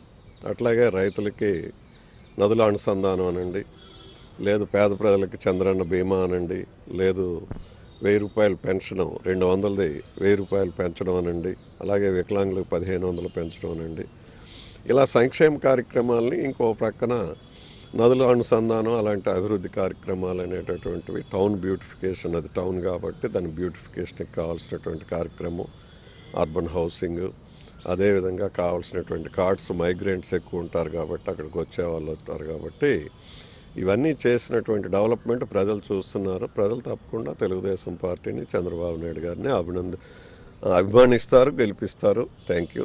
చంద్రబాబు 3 ఏళ్ల పాలనకి ఇది ఒక రిఫరెండం అంటున్నారు, నిజమేనా సార్? రిఫరెండము రిఫరెండం అనటానికి కావాల్సినటువంటి శక్తి ఎక్కడుంది జగన్మోహన్ రెడ్డిలో? ఆయన పొలిటీషియన్ కాదు, ఆయన ఏదో రౌడీ విధంగా మాట్లాడుతూ, ఓ ఫ్యాక్షనిస్ట్గా మాట్లాడుతూ, తరతరాలుగా కుటుంబంలో వస్తుండేటటువంటి ఆ ఫ్యాక్షనిజం మాటలే ఆడుతున్నాడు తప్ప ఆయన రాష్ట్ర అభివృద్ధి కోసం కానీ సంక్షేమం కోసం కానీ మరి అపోజిషన్ లీడర్గా ఎప్పుడు కూడా ఆయన మాట్లాడినటువంటి దాఖలాలు లేవు. నిన్న కూడా అక్కడ ముఖ్యమంత్రి గారిని నడి రోడ్లో కాలిస్తే బాగుంటుంది అనేటటువంటి వ్యక్తి ఓ పొలిటికల్ పార్టీని నడపడానికి పనికిరాడు అని చెప్పి నంద్యాల ప్రజలందరూ అనుకుంటున్నారు. శిల్ప ఎఫెక్ట్ ఎలా ఉండబోతుంది? శిల్ప వెళ్ళిపోవడం మీ పార్టీ నుంచి? శిల్ప గురించి నేను మాట్లాడక్కర్లేదు, ఎందుకంటే ఆయన నాకు చాలా తక్కువ సమయం తెలుసు. గతంలో కాంగ్రెస్లో ఏదో ఉండేవారు, తర్వాత ఏదో ఒక 1 ఇయర్ నాకు తెలుసు కాబట్టి మరి ఆయన ఈ టైంలో వెళ్ళాల్సినటువంటి పద్ధతి కాదు, వెళ్ళారు. అది ప్రజలు గమనిస్తున్నారు, తగిన గుణపాఠం ఎన్నికల్లో చెప్తారు. ఎన్నికల ఎలా ఉండబోతుంది సార్? విజయం ఎంతవరకు కాన్ఫిడెంట్గా ఉన్నారు? 100% మేము కాన్ఫిడెంట్గా ఉన్నామండి. తప్పకుండా నంద్యాల తెలుగుదేశం పార్టీ గెలుస్తుంది. దానికి మా చంద్రబాబు నాయుడు గారి తాలూకా కష్టం, కృషి, అభివృద్ధి కార్యక్రమాలు, సంక్షేమ కార్యక్రమాలు ఆయన చేసినట్టు వల్ల మా పార్టీ మంచి మెజార్టీతో గెలుస్తాం. నంద్యాల ఉప ఎన్నికలు ఎట్టి పరిస్థితుల్లో గెలుపుతామదే చంద్రబాబు కానీ ఇతర పార్టీ వర్గాలు కానీ తీవ్ర కాన్ఫిడెన్స్లోనే ఉన్నారు కాబట్టి ఎట్టి పరిస్థితుల్లో కూడా తమ ఎన్నికలో విజయం అనేది తథ్యమని కళా వెంకట్రావు చెప్తున్నారు. విజయవాడ నుంచి కెమెరా నానితో Vijayasarathi, Bharat today. TDP AP అధ్యక్షులు కళా వెంకట్రావు చెప్తున్నమాట చాలా ధీమాగా ఈసారి ఈ నంద్యాల ఉప ఎన్నికల్లో టీడీపీ విజయం సాధించడం తథ్యమని ఆయన చెప్తూ ఉన్నారు. సార్ అంత తేలిగ్గా కనబడుతోందా పరిస్థితి అక్కడ? నాకైతే అంత తేలిగ్గా కనిపించట్లేదు. మినిస్టర్ అయ్యేది కదా, మాట్లాడారు. పోటీ తీవ్రంగా ఉంది. ఇక్కడ పోటీ గట్టిగానే ఉంది. శిల్పామోహన్ రెడ్డి గారికి కూడా వ్యక్తిగతంగా ఆయనకి అక్కడ నంద్యాలలో కొంత ఓన్ గ్రిప్ ఉండటం, ఆయన అనుచరులు చైర్మన్తో వాళ్ళంతా జారడం, కౌన్సిలర్లు, ఇవన్నీ గమనించదగ్గ అంశాలు. అంత ఈజీగా ఇక్కడ ఈ ఎన్నికలో ఏంటంటే తెలుగుదేశం గెలిస్తే తెలుగుదేశానికి ఒక గెలుపు అవుతుంది, వైఎస్ఆర్సీపీ గెలిస్తే అది ఒక చరిత్ర అవుతుంది. ఇది ఒక అడ్వాంటేజెస్ విషయంలో చూస్తే టీడీపీ కంటే వైసీపీకి చాలా అవసరం. వైసీపీకి ఇది చాలా అది ఏమంటామంటే ఒక నిర్ణయాత్మకమైన ఎన్నిక, ఒక బూస్ట్ ఇవ్వటానికి జగన్మోహన్ రెడ్డి గారి నాయకత్వానికి 2019 ఎన్నికల దగ్గరికి వస్తున్నాయి. తెలుగుదేశాన్ని గెలిచింది అనుకోండి, తెలుగుదేశానికి మామూలు పెద్దగా అడ్వాంటేజ్ అంటే ఇప్పుడు తెలుగుదేశం గెలిస్తే తెలుగుదేశానికి 25% బెనిఫిట్ జరిగితే వైఎస్ఆర్సీపీ గెలిస్తే దానికి ఆ పార్టీకి 100% బెనిఫిట్ జరిగినట్టు అవుతుంది. కార్యకర్తల్లో మనోధైర్యం కానీ రేపు చెప్పుకోవడానికి కానీ అన్ని రకాలుగా ఈ డిఫెక్షన్ల విషయంలో కానీ అన్ని రకాలుగా. సో తెలుగుదేశం మరి అంత ఈజీగా తీసుకోవటానికి కూడా వీలు లేదేమో. ఈ నిర్ణయం ఎట్లుంటుందో చూడాలి. ఎలాగుందంటే కరీంనగర్ ఎన్నిక అప్పుడు కేసీఆర్ ఎన్నిక ఎలా జరిగిందో అలాగుంది ఈరోజు ఎన్నిక. ఓకే, ఉప ఎన్నికలు ఎప్పుడు అలాగే కనబడుతూ ఉంటాయి. సార్ ఒకసారి శ్రీనివాస్ గారు, ఇప్పుడు భూమా అఖిల ప్రియ మంత్రి పదవికి రాజీనామా చేస్తానంటుంది ఇక్కడ ఖచ్చితంగా గెలవకపోతే కనుక. ఇటు శిల్పామోహన్ రెడ్డి గారి ఎఫెక్ట్ అసలు ఉండదని కళా వెంకట్రావు గారు చెప్తున్నారు. నిజంగా చెప్పాలంటే శిల్పామోహన్ రెడ్డి ఎఫెక్ట్ అసలు లేదా?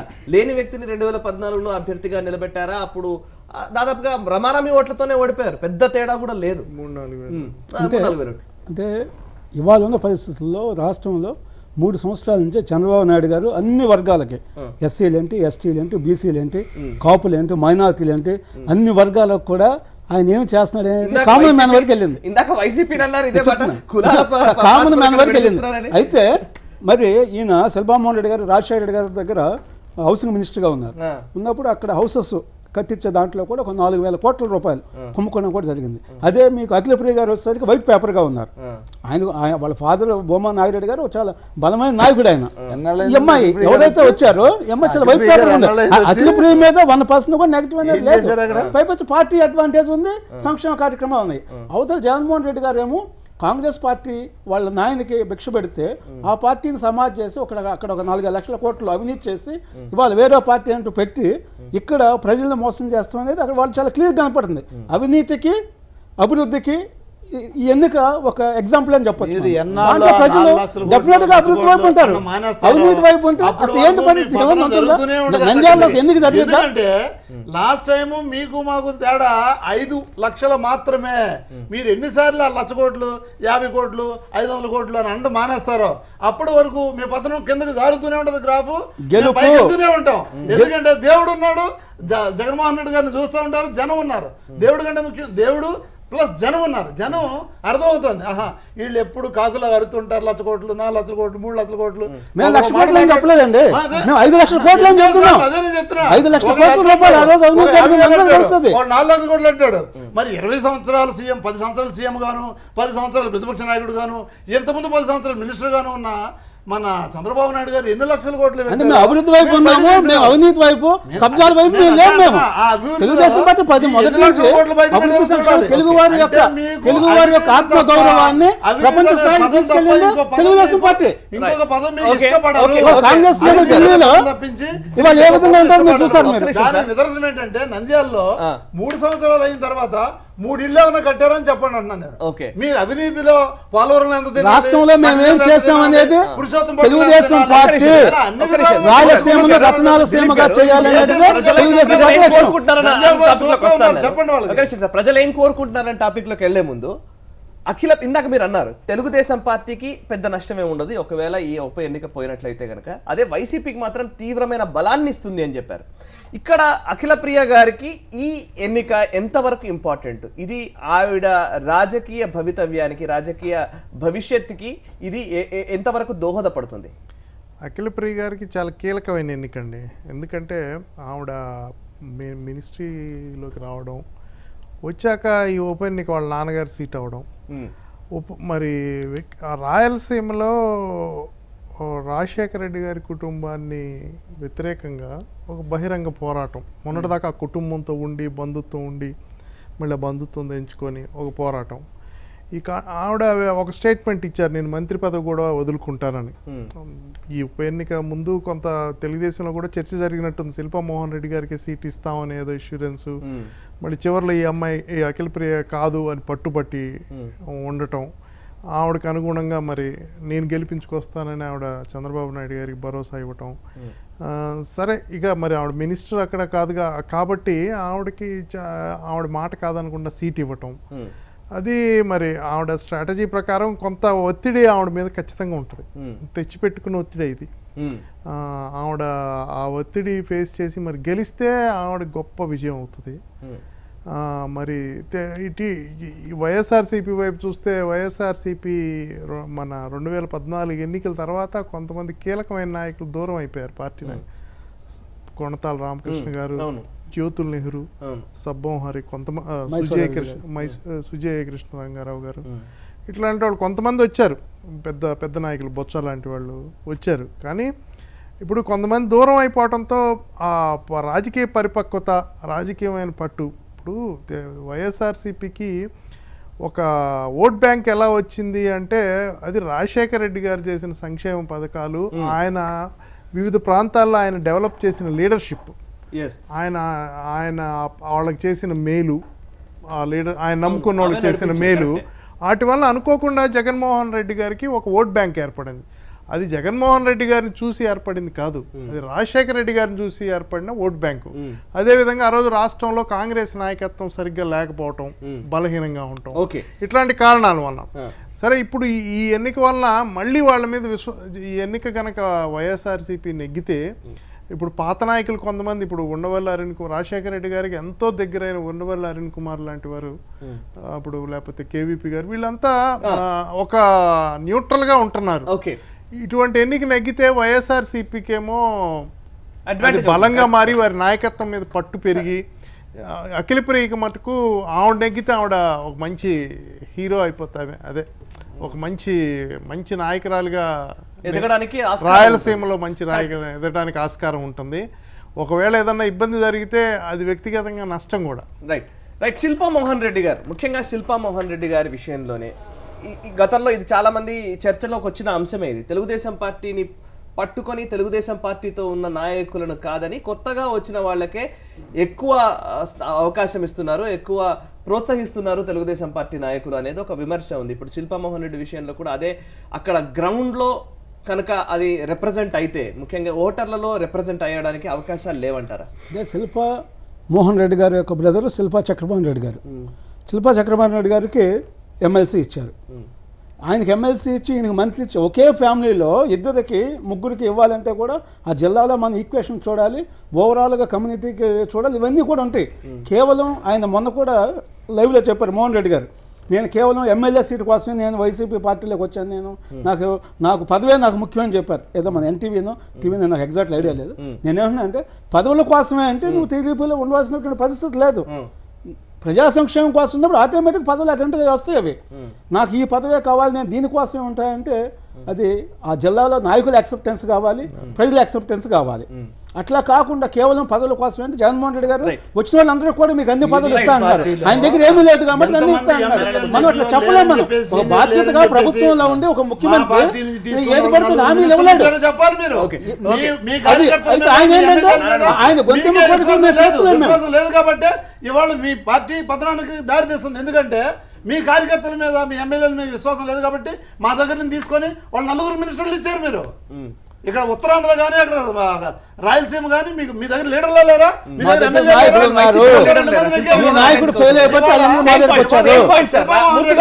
శిల్పామోహన్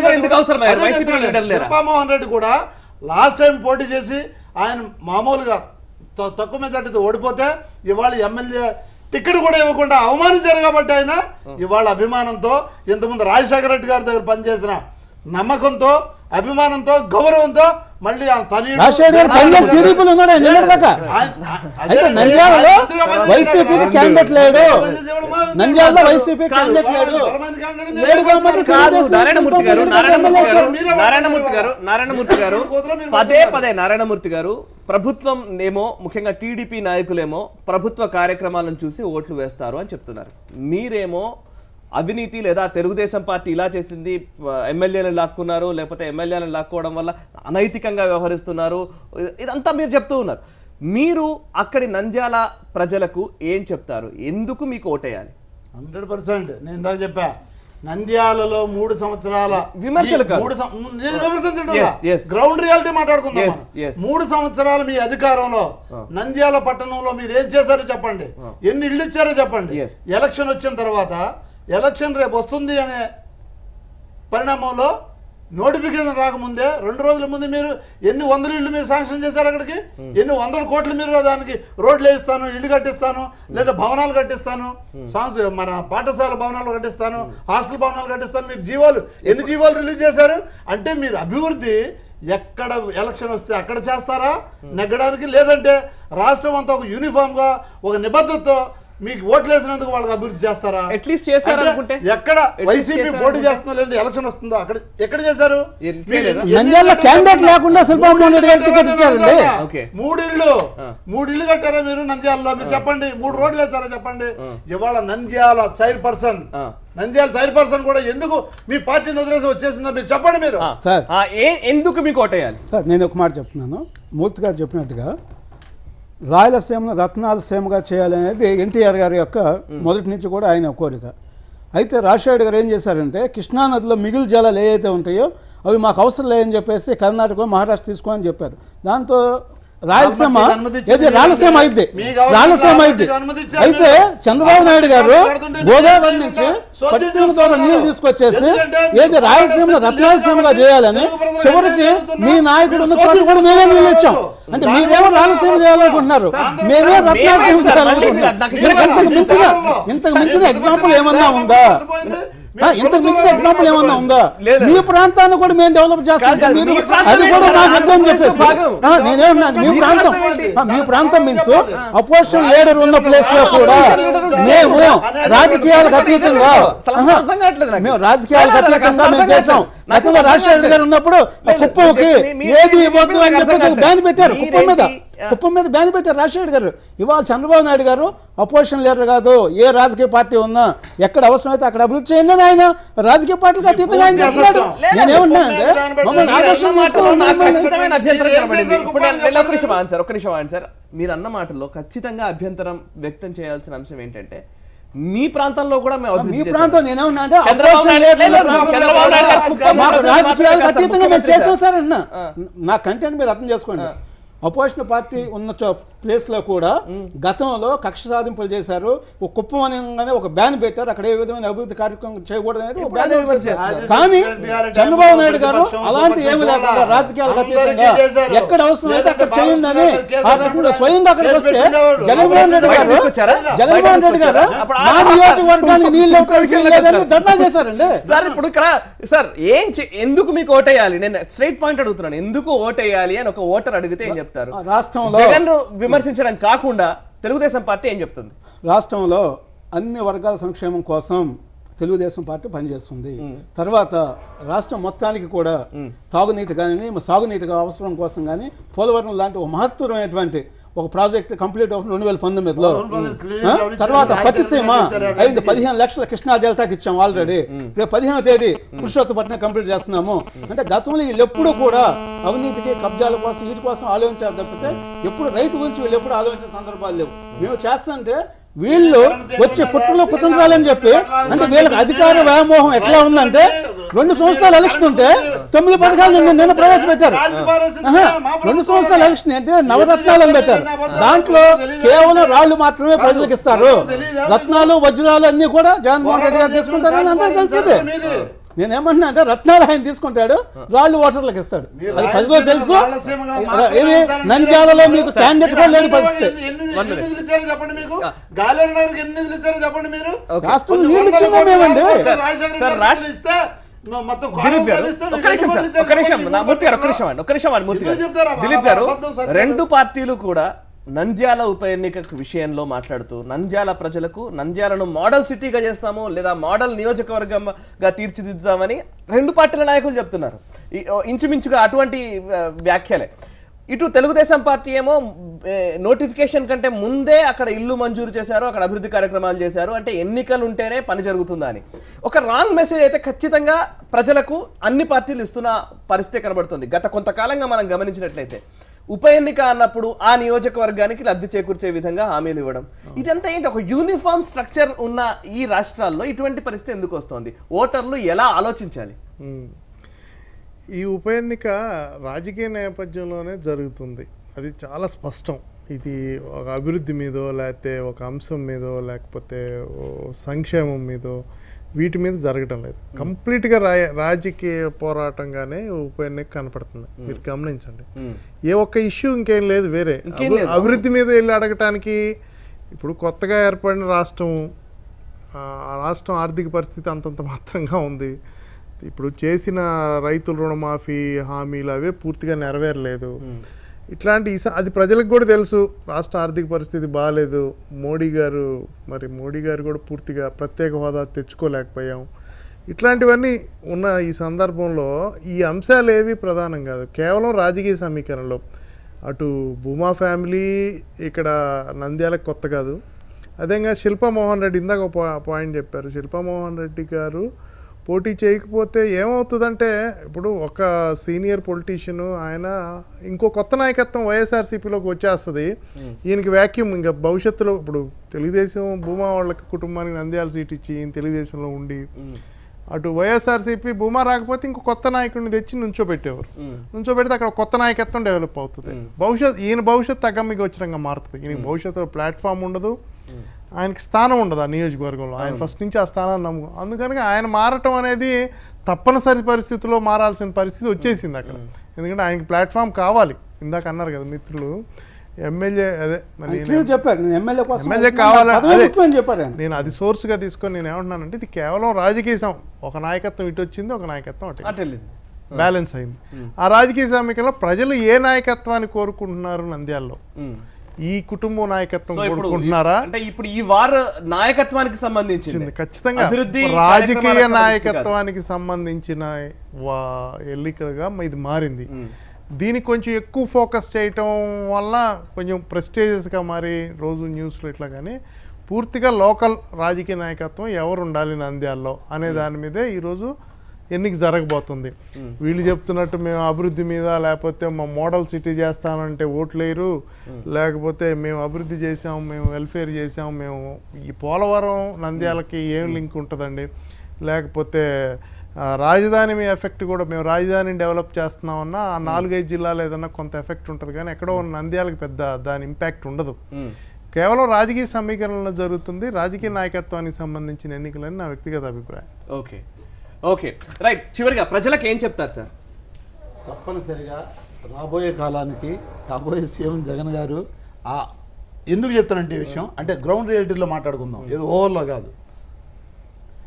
కురువు వృద్ధుడు, ఇక 70 సంవత్సరాలు పైబడ్డ నాయకుడు, ఆయన ఏం మాట్లాడుతున్నాడు ఆయనకి తెలియట్లేదు. ఎందుకంటే మనం ఇస్తానంటే చంద్రబాబు నాయుడు గారు ఏమంటున్నారంటే, కోడలు కొడుకుని కంటానంటే అత్తొద్దంటదా, లేదంటే దళితులై పుట్టడం, నేను దళితుడిగా పుట్టాలనుకోను, లేదంటే ఎస్టీలకి వీళ్ళకి బుర్ర సరిగా పనిచేయదు, ఇట్లాంటి వాగ్దానం. తర్వాత నా రోడ్ల మీద నడాలంటే నాకు ఓటేయాలి, ఆంధ్రప్రదేశ్ నడాలంటే నా తెలుగుదేశానికి ఓటేయాలి, లేదంటే నాకే ఓటేయాలి, ఇట్లాంటి మాటలు చూస్తూ ఉంటే రోజు రోజుకి ఆయన శక్తి, ఆలోచన శక్తి, మాట్లాడే తీరు మారిపోతుంది, దిగజారుతుంది. తర్వాత ఉదయించే సూర్యుడు జగన్ గారు 40 సంవత్సరాల నడు వయసుడు ముందుకెళ్తా ఉన్నారు. తర్వాత ఇట్లాంటికి నిదర్శనం ఏంటంటే, ముందుకు కంపల్సరీ నంద్యాలలో గెలుస్తారు అనడానికి లాస్ట్ ఎలక్షన్లో 5 లక్షల్లో పవన్ కళ్యాణ్ కానివ్వండి, బీజేపీ కానివ్వండి, తెలుగుదేశం కానీ ఒక మహాకూటంగా ఒక్క నాయకుడిని ఎదుర్కోవడానికి ముగ్గురు కలిసి ఒక జాతీయ పార్టీ, ఒక నేషనల్ పార్టీ అని చెప్పుకునే తెలుగుదేశం పార్టీ, తర్వాత నేను వస్తున్నానన్ను ఊరుస్తూ అప్పుడప్పుడు కనబడే ఒక సినిమా నాయకుడు కలిసి పోటీ చేస్తే 5 లక్షల ఓట్లు, వీళ్ళు పడ్డ ఓట్లని వీళ్ళు డివైడ్ చేసుకుంటే ఎవరికి ఓట్లు ఎక్కువ వచ్చాయి అంటారు? మాకే ఓట్లు ఎక్కువ వచ్చాయి. సీట్లు వాళ్ళు అక్రమ ఏదైతే ఇది ఉందో దాంట్లో సీట్లు ఎక్కువ వచ్చాయి. ఓకే, 5 సంవత్సరాలు మ్యాండేట్ ఇచ్చారు. మ్యాండేట్ మనం ప్రజాస్వామ్య పద్ధతిలో జరిగిన అప్పుడు అంత కాన్ఫిడెన్స్ గా ఉన్న మీకు ప్రశాంత్ కిషోర్ అవసరం ఏంటి? ఇప్పుడు ప్రశాంత్ కిషోర్ అనేది ఇప్పుడు సర్వేలు ఇవాళ దానికి అసలు తెలుగుదేశం పార్టీ ఎప్పటి నుంచో ఈ లోపల సర్వేలు చేయించుకోవడం అది చేసుకోవడం అది జరుగుతుంది. అయితే ఒకటి మోడీ దగ్గర నుంచి వాళ్ళు ఆయన పేరు బయటకు వచ్చింది కానీ మన దగ్గరే కాదు. ఇప్పుడు మోడీ 2014లో ఆయన ఎలక్షన్ లో అయితే అదే మీరు ఎప్పుడైతే మీ అభద్రతా భావంతో ఉన్నారో భయపడతా ఉన్నారో ప్రశాంత్ ఆయన ఒకటే చెప్పాడు.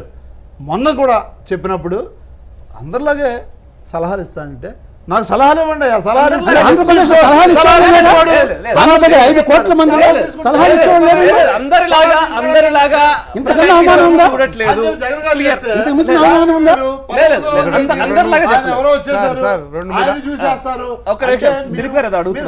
కోల్పోతున్నారు మీ పార్టీ మీద మీ మీద అనే భావన ప్రజల్లోకి వెళ్తా ఉంది. మీరు ఇలా మాట్లాడుకుంటే వెళ్ళండి, ప్రజలు అలాగే నమ్ముతారు. మాకు తప్పనిసరిగా దిలీప్ గారు ప్రశాంత్ కిషోర్ గారు ఉత్తర భారతదేశానికి చెందినవారు. ఆయన పెయిడ్ కన్సల్టెంట్. ఆయన ఉచిత సలహాలు అయితే మన ఆంధ్రప్రదేశ్ మీద ప్రేమతోనో కాదు, జగన్ గారు వారిని హైర్ చేశారు. తప్పులేదు, వ్యూహకర్తల్ని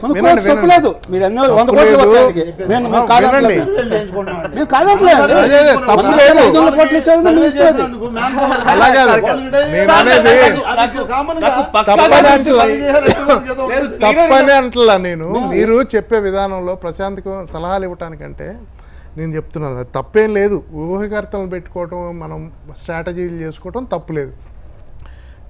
తర్వాత వైఎస్ఆర్సీపీ ఇప్పుడు మోడీ గారు, పవన్ కళ్యాణ్ గారు వీళ్ళందరూ వల్ల ఒక 5 లక్షలు. అది మీరు ఒకటి గమనించండి, 2014 ఎన్నికలకు ముందు ఒక్క జగన్ గారికే 5,50,000 ఓట్ల మెజార్టీ వచ్చింది కడపలో. 17 సీట్లలో 15 డిపాజిట్లు పోయినాయి. అక్కడి నుంచి పూర్తిగా టర్న్ అయింది. అంటే దాన్ని సరిగ్గా నడుపుకోవటంలో కొంత కుల రాజకీయాలు అని చెప్పుకొచ్చారు. ఉప ఎన్నికల్లో వినండి సార్, మీరు దిలీప్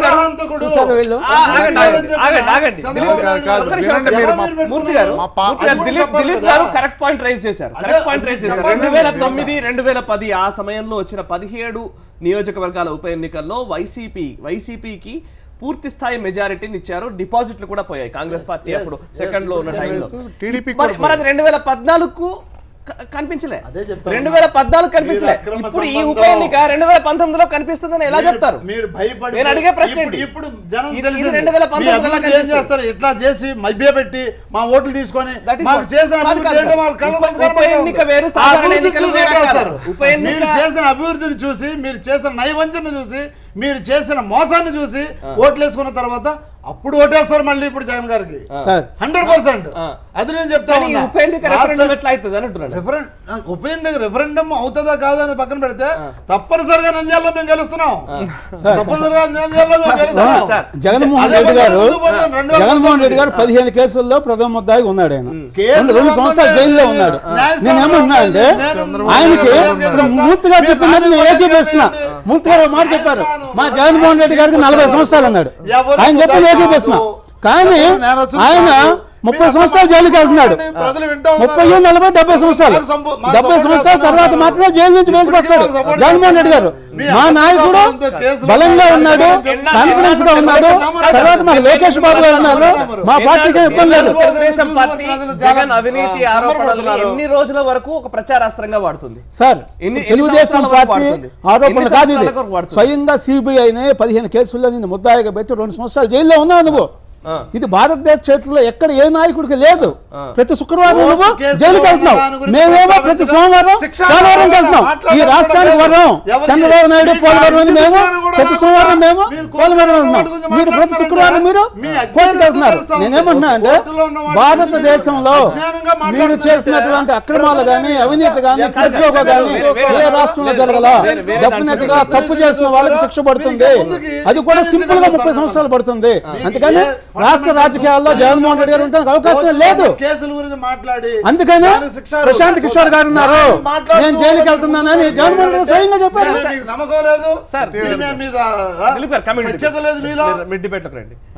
ఇప్పుడు కాదు ఆరోపణలు ప్రత్యారోపణలు, విమర్శలు ప్రతి విమర్శలు. ఒకరు ఉన్మాది అని అంటే ఇంకొకరు మెంటల్ అంటారు. ఇదే పరిస్థితి, ఇంకా ఇదేనా రాజకీయం? ఎవరైనా సరే అట్లా అన్నారు. మీరు అసెంబ్లీ సాక్షిగానే అంటారు, ఏది ఉగ్రవాది, ఆర్థిక ఉగ్రవాది, నీ అంతు తేలుస్తా. అరే భారతదేశంలో ఎక్కడన్నా ఉందండి ప్రజాస్వామ్యం మీద వాళ్ళకి నమ్మకం ఉందా? వాళ్ళకి అసెంబ్లీ సాక్షిగా చూసారు, ప్రజాస్వామ్యం మీద నమ్మకం ఉందా?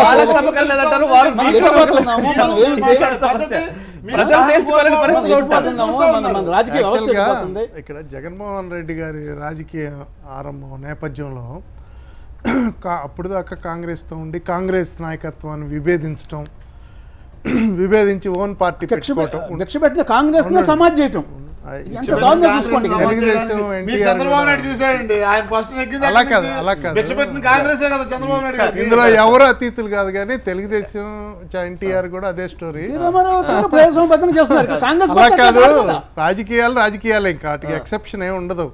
అయితే ఇప్పుడు జగన్మోహన్ రెడ్డి గారు రాజకీయ పార్టీ పెట్టడం, కాంగ్రెస్ పార్టీ మరి ఒక కక్ష సాధింపు ధోరణిలో కానీ ఏదైనా ఈ కేసులు బయటికి తీసుకొచ్చి భారతదేశ రాజకీయ చరిత్రలో ఏ రాజకీయ కుటుంబానికి జరగని విధంగా కేసులు పెట్టి ఆయన్ని జైల్లో పెట్టి.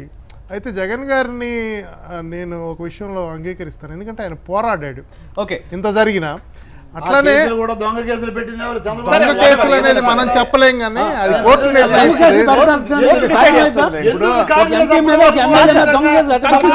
చంద్రబాబు నాయుడు గారి మీద కూడా కేసులు ఉన్నాయి. వైఎస్ రాజశేఖర రెడ్డి గారు తనయుడి మీద ఎందుకు పెట్టాల్సి వచ్చింది? 2009 తర్వాత చెప్పాల్సిన అవసరం ఎందుకు పెట్టాలి? కాంగ్రెస్ పార్టీ సమాజ్ చేశారు వీళ్ళు. కాంగ్రెస్ పార్టీనే వాళ్ళకి లైఫ్ అయితే అదే పార్టీ సమాజ్ చేసి ఏమన్నా ఉందా చెప్పండి. రాజశేఖర రెడ్డి గారు అప్పుడు కసి మీకు ఎందుకు వచ్చిందంటే వాళ్ళ అబ్బాయి మీద ఎంపీగా కూడా ఉన్నారు కదా, అప్పుడు ఎందుకు లేదు మీకు కేసులు పెట్టాలని చెప్తానండి. ప్రజా జీవితంలో తెలుగుదేశం కాంగ్రెస్ పార్టీ స్వయంగా ఐఏఎస్ ఆఫీసర్ జైలుకి వెళ్ళారు. మీరు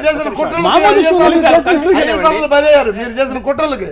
దిలీప్ గారు కంక్లూజన్ ఇవ్వండి. నంద్యాల నీదా నాదా అనే చర్చ నుండి స్టార్ట్ చేసాం మనం. ఫస్ట్ ఎవరు టీడీపీయా అటు వైసీపీయా, ఎవరు గెలిచే అవకాశాలు ఉన్నాయి, ఎవరు ఎటువంటి ప్రచారం చేస్తున్నారు, ప్రజలు ఎలా చూడాలని కంక్లూడ్ చేయండి. ప్రజలు ఏ కోణంలో ఆలోచించి ఓటు వేయాలి? ఇది ఎందుకంటే ఎందుకు అడుగుతున్నానంటే విమర్శలు ప్రతి విమర్శల జోలికి వెళ్ళి అసలైన విషయాల్ని పక్కన పెడుతున్న పరిస్థితులు చాలా సందర్భాల్లో వ్యక్తమవుతున్న నేపథ్యంలో ప్రజలకు ఒక సూచన, ఒక మెసేజ్ ఏమైనా ఇస్తారా ఒక విశ్లేషకులుగా? ప్రజలు నంద్యాలకి రాజకీయ నాయకత్వం ఎవరికి కావాలి అనే దాని మీద, ఎవరు ఉండాలి అనే దాని మీద ఎన్నిక జరుగుతుంది. అయితే ప్రజలు ఆలోచించాల్సింది ఏంటంటే ఆంధ్ర రాష్ట్ర అభివృద్ధికి ఎవరు కావాలి, ఏ పార్టీకి మనం ఎందుకంటే నంద్యాల ఎన్నిక సంకేతం కాబోతుంది 2019కి. ఆంధ్ర రాష్ట్ర అభివృద్ధికి మరి 2014లో అనూహ్యంగా తెలుగుదేశంకి అధికారం ఇచ్చాం. ఆ తెలుగుదేశం విభజన నేపథ్యంలో జరిగిన ఆంధ్రప్రదేశ్లో తెలుగుదేశం నాయకత్వం సరిగ్గా పనిచేస్తుందా లేదా? పనిచేస్తుంది, బాగా పనిచేస్తుంది, ఈ రాష్ట్రాన్ని ముందుకు తీసుకెళ్తుంది అనుకొని నిర్ణయించుకొని ఓట్లు వేయాలా, లేకపోతే తెలుగుదేశం నాయకత్వం అభివృద్ధిలో కానీ సంక్షేమంలో కానీ విఫలమవుతుంది అనుకొని వేయాలా? ఒక కొత్త నాయకత్వం జగన్మోహన్ రెడ్డి గారిలో పరిణితి వచ్చింది, పరిపూర్ణత వచ్చింది, రాజకీయ పరిపక్వత వచ్చింది, ఆయన ఈ రాష్ట్రాన్ని పాలిస్తే ఈ ఆంధ్రప్రదేశ్ రాష్ట్రం గొప్పగా అభివృద్ధి చెందుతుంది ఒక కొత్త దిశగా వెళ్తుంది అనే ఉద్దేశంతో ఓటేయాలనేది స్థానిక ప్రజలు నిర్ణయిస్తారు. అది 2019 ఖచ్చితంగా సంకేతంగా కూడా మారుతుంది. సరే ఇక మనం వేచి చూడటమే మనం. ఆఫ్ కోర్స్ శ్రీనివాస్ గారు, ప్రలోభాలకు గురి చేయకుండా ఇద్దరు పార్టీల నాయకుల్ని అడిగేది అదే, ప్రలోభాలకు గురి చేయకుండా నిజాయితీగా ఎన్నికల్లోకి వెళతాము అని హామీ ఇవ్వగలుగుతాయా రెండు పార్టీలు కూడా? సార్, తెలుగుదేశం పార్టీ ప్రలోభాలకు గురి చేయాల్సిన పని లేదు. ఎందుకంటే మేము అధికారంలో ఉండి అన్ని చేస్తున్నాం. మేము క్షేత్రస్థాయిలో ఫస్ట్ వాటర్ ఇస్తున్నామండి. రాష్ట్రం మొత్తం ఇంతకుముందు ఎప్పుడు కూడా గత 40 సంవత్సరాల నుంచి నిద్రపోయినటువంటి పోలవరం ఈ రోజు ఇమీడియట్ గా నెక్స్ట్ ఇయర్ మేము కంప్లీట్ చేస్తున్నాము. అంతకన్నా ఏం కావాలి?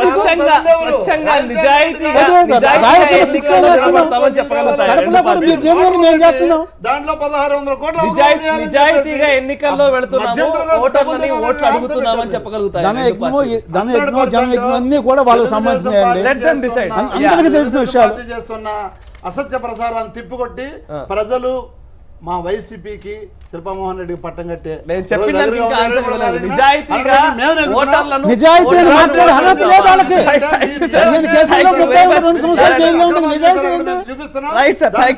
నారాయణమూర్తి గారు, వేల్పూరి శ్రీనివాస్ గారు అండ్ భైరవ్ దిలీప్ గారు చర్చలో పాల్గొని మీ అభిప్రాయాలు మాతో పంచుకున్నారు. నంద్యాల నీదా నాదా అంటూ ఈ రెండు పార్టీల నాయకులు పోటాపోటీ వాతావరణాన్ని ప్రస్తుతం నంద్యాల ఉప ఎన్నికల్లో క్రియేట్ చేశారు. ప్రస్తుతం ఉన్న పరిస్థితుల్లో ఓటర్లు చాలా జాగ్రత్తగా ఆలోచించవలసిందిగా విజ్ఞప్తి చేస్తూ ఈ చర్చను ముగిద్దాం. ఎందుకంటే ఆయా పార్టీలు రెండూ కూడా విమర్శలు చేసుకోవడం, ప్రతి విమర్శలు లేదా ఎత్తులు పై ఎత్తులు, ఆరోపణలు ప్రత్యారోపణలు ఇవన్నీ సహజంగానే జరుగుతుంటాయి. కానీ స్థానికంగా ఆ నియోజకవర్గానికి ఎవరు అభివృద్ధి చేస్తున్నారు, నిజంగా అభివృద్ధి చేసే విధంగా ఆయా నాయకత్వాలు పనిచేస్తాయా?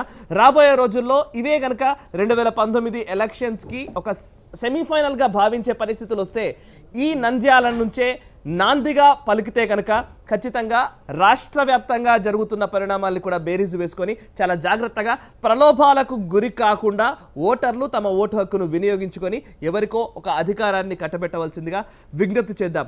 ఎవరైనా సరే ప్రజలు న్యాయ నిర్ణేతలు కాబట్టి వారే ఈ రెండు పార్టీల భవితవ్యాన్ని డిసైడ్ చేసే శక్తులు.